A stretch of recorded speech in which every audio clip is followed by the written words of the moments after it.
الله أكبر الله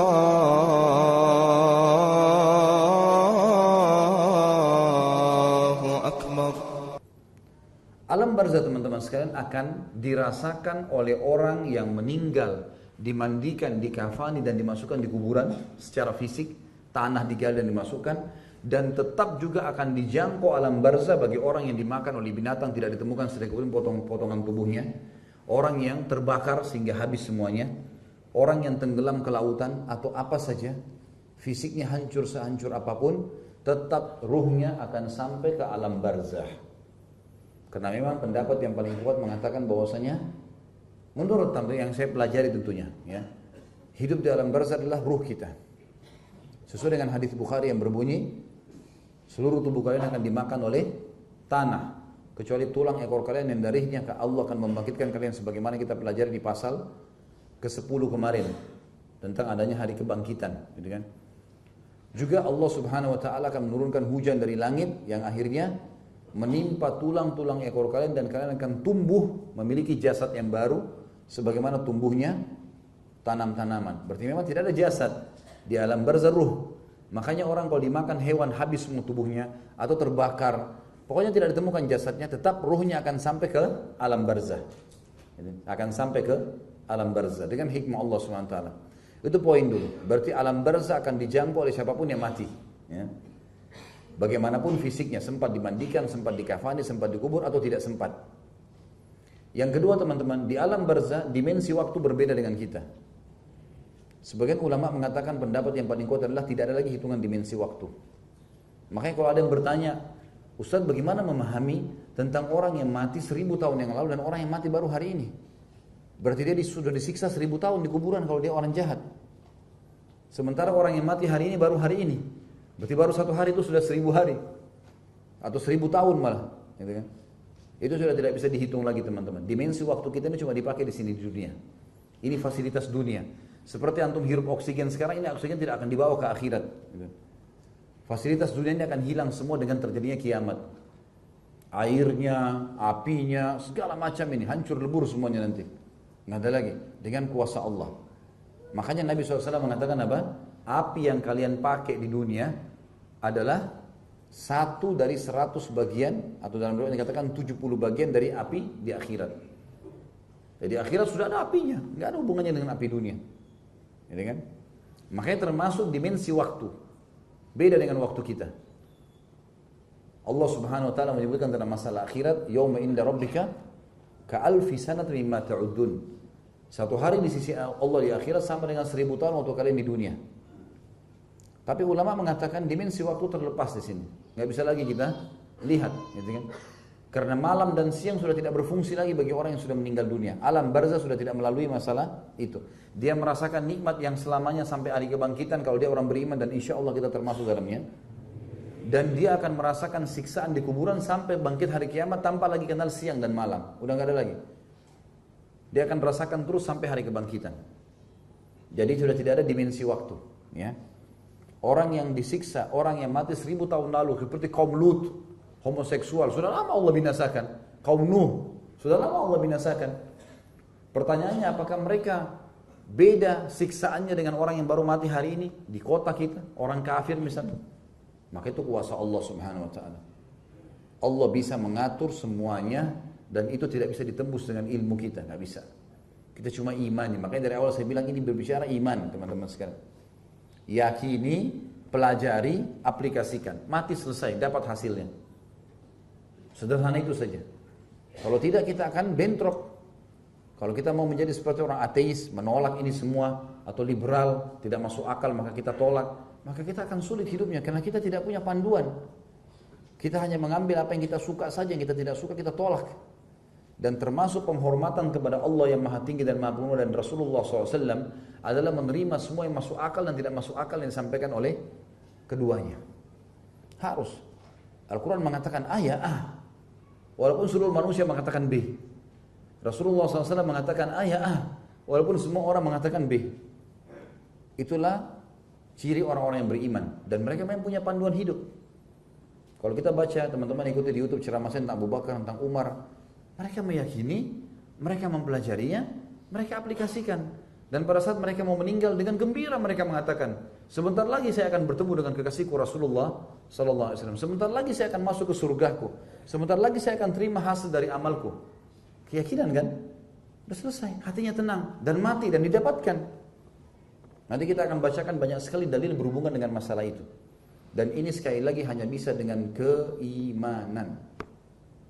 Makanya jangan sampai teman-teman kita dikurung atau disempitkan dengan hanya menganggap ilmu pengetahuan atau teknologi di atas segala-galanya. Enggak.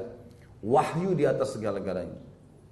Ilmu pengetahuan cuma bagian daripada aplikasi untuk mengenal sang pencipta Allah. Wahyu sudah di atas itu, sudah langsung kita dibawa kepada pengenalan terhadap Allah. Makanya para ilmuwan mentok teman-teman sekalian, pada saat mereka pelajari satu jenis ikan saja dan mereka kesulitan mempelajari bertahun-tahun tentang sistem pencernaannya, jenis kulitnya, sistem defense-nya untuk mempertahankan diri dari serangan, itu saja sudah luar biasa bagi mereka. Dan mereka hanya mengatakan satu ikan ini saja sudah luar biasa rumitnya. Dan bagaimana dengan penciptanya? Ilmu pengetahuan cuma sampai mentok di situ. Orang pelajari anatomi manusia. Sampai sekarang manusia masih bingung mempelajari diri mereka sendiri. Ahli otak sekarang mengatakan otak manusia baru bisa diteliti 30%, masih ada 70% yang belum diteliti. Itu pun sudah luar biasa teknologi yang ditemukan dengan otak manusia sekarang dengan izin Allah. Bagaimana kalau 70% dimaksimalkan semuanya, yang sisa? Allahu a'lam manusia bisa buat apa? Tapi subhanallah, wahyu teman-teman, iman menembus semua itu. Tidak perlu melalui teknologi pun kita sudah tahu. Karena kita tinggal meyakini saja. Allah turunkan dalam Al-Quran kitabnya, kita yakini adalah kitabullah, kita pelajari, kita imani, ya kan? Kemudian kita aplikasikan. Udah. Begitulah yang dicontohkan oleh para salaful ummah, para sahabat, para tabi'in. Mereka tinggal yakini, mereka pelajari, mereka aplikasikan, lalu kemudian mereka terima hasilnya pada saat meninggal. Bukankah waktu syuhada Badar meninggal dunia, Nabi SAW kumpulin jenazah lalu berkata, sekarang teman-teman kalian ini lagi berbicara sama Allah. Susah ditangkap sampai ilmu pengetahuan. Ini lagi bicara sama Allah, sama Tuhan. Tuhan gak kelihatan. Mereka berkata, para sahabat kumpul semua bingung. Ini mendengarkan. Ini orang mati, jenazah. Mereka berkata, ya Allah, kembalikan kami di dunia karena kami ingin mati lagi. Ikut perang, terbunuh lagi. Saking besarnya pahala yang Allah janjikan. Bukan pulang untuk ketemu istri, ketemu anak, kembali kepada kerjaan, tidak. Kami berperang lagi, kami terbunuh lagi. Kami berperang lagi, kami terbunuh lagi. Terus begitu. Apa kata Allah SWT? Sudah menjadi hukumku, tidak akan mungkin kalian kembali lagi. Kalau gitu kembalikan, beritakan ya Allah kepada saudara-saudara kami yang belum menyusul, yang masih takut mati itu. Sampaikan kepada mereka, kalau tidak perlu takut, tidak perlu sedih. Allah bilang dalam Al-Quran, A'udzu billahi minasyaitonir rajim, wala tahsabanna alladziina qutilu fi sabilillahi amwata bal ahya'un inda rabbihim yurzaqun. Jangan kalian kira orang-orang yang terbunuh jalan Allah itu mereka mati, tapi mereka hidup di sisi Tuhan mereka dan mereka diberi rezeki. Farihina bima atahumullah min fadli. Mereka sangat gembira dengan apa yang Allah berikan kepada mereka. Wa yastabshiruna billadzina lam yalhaqu bihim. Dan mereka sebarkan berita gembira kepada orang-orang yang belum menyusul mereka. Allah khaufun alaihim wa lahum yahzanun. Enggak usah takut, enggak usah sedih, mati aja. Kalau ilmu pengetahuan mau bagaimana cara memahaminya tuh? Enggak bisa. Keimanan. Dan pada saat itu sahabat semua dengar pada nangis semua, berharap mereka yang jadi jenazah itu. Karena keimanan. Kalau ilmu nggak mungkin pakai otak. Benar nggak sih? Ini orang mati bisa ngomong gitu. Mana Tuhannya? Nah ini jadi masalah.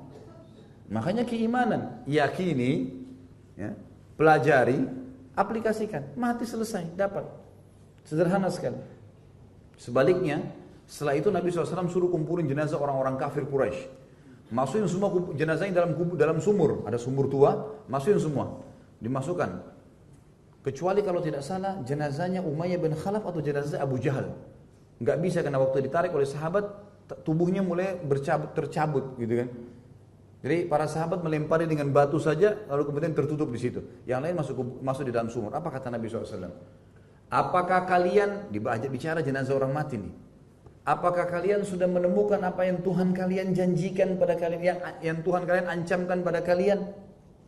Sungguh demi Allah, aku telah menemukan apa yang Tuhanku janjikan padaku. Umar bin Khattab di sebelah Nabi SAW dengar. Ya Rasulullah, apakah mereka mendengar Anda?